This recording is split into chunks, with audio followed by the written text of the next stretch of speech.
everyone, welcome back to my channel. Today I have another growing experiment video all about growing tatsoi in my AEROGARDEN.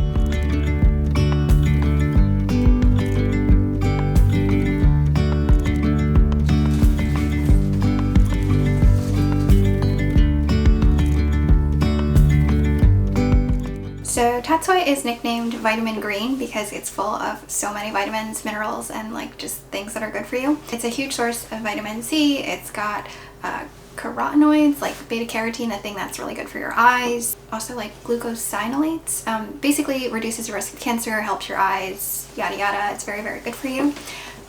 So yeah, the plant is known for these like spoon-shaped leaves. They're very dark green, glossy, and they form kind of like a low rosette shape. So it's very pretty. I'd actually never heard of tatsoi before I saw this in a seed catalog. It is a part of like the Asian green family. It's very similar to bok choy, and I've also found that it grows very similar to bok choy. So germinates very easily. I've had 100% germination rate with these, and I've grown them many times. Grows very quickly, again anywhere between 4 days usually on average, so I plant 1 seed per pot.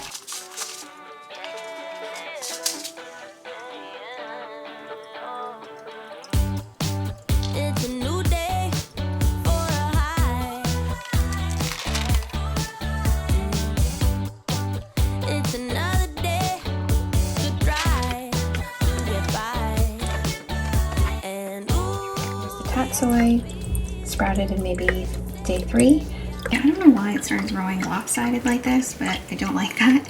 So I'm gonna try and harvest some of these outer leaves, and then maybe it'll encourage the stalk to be a little bit more upright. And if it doesn't, I might try to stake it with like a little rubber band or a trellis or something.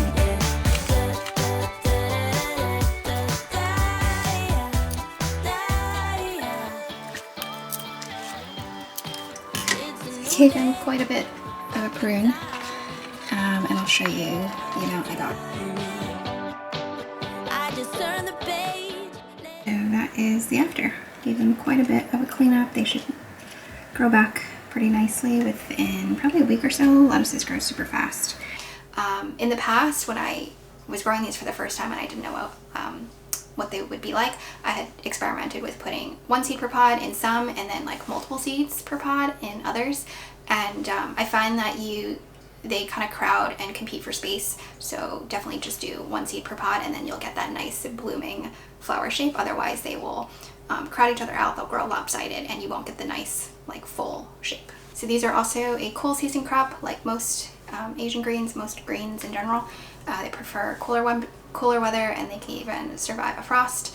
I'm growing everything indoors start to finish, so in general I try to keep the apartment temperature a little bit cooler so that they last a little bit longer. And growth wise, these are really low maintenance. They really just grow on their own. I don't really touch them. There's no pruning, no monitoring. I just make sure to keep the water level, steady and constant so that they have enough hydration, because these do drink a lot of water, especially once they are like medium to full grown.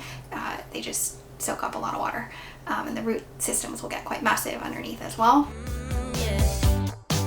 It's a new day for the town.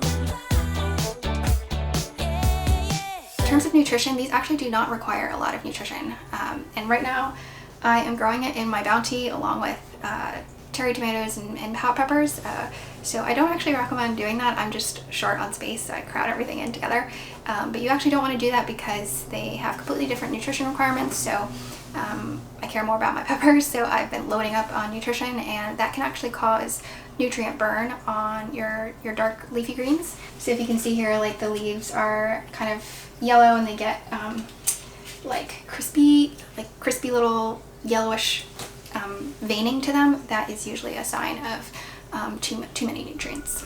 But in any case, it's pretty hardy. It's doing really well. It's kind of completely taken over my bounty, and I'm actually about to harvest it to cook.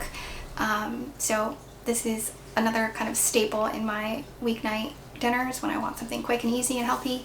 I'm gonna cook this up with some salmon, and these, even though the plant looks kind of big, these shrink quite a bit when you're cooking them. It's kind of like spinach. It's basically like an Asian spinach. So you always want to cook a little bit more than you think you'll actually eat, because they shrink like to 1/3 of the size.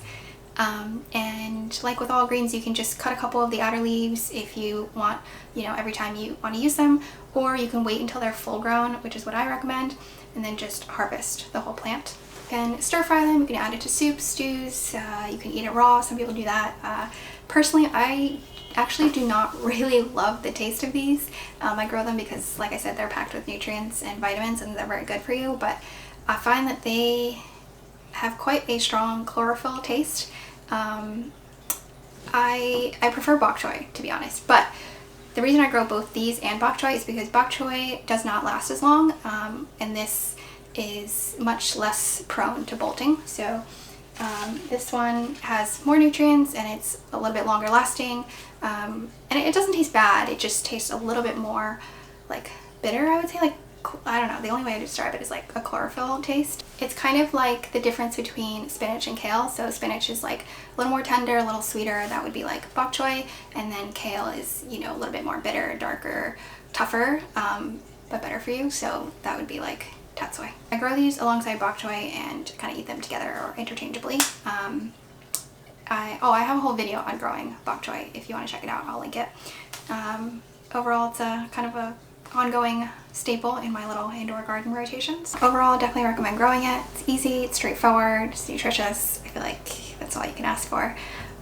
So yeah, I'll see you in my next video, and if you have any other recommendations for what to plant, then let me know in the comments.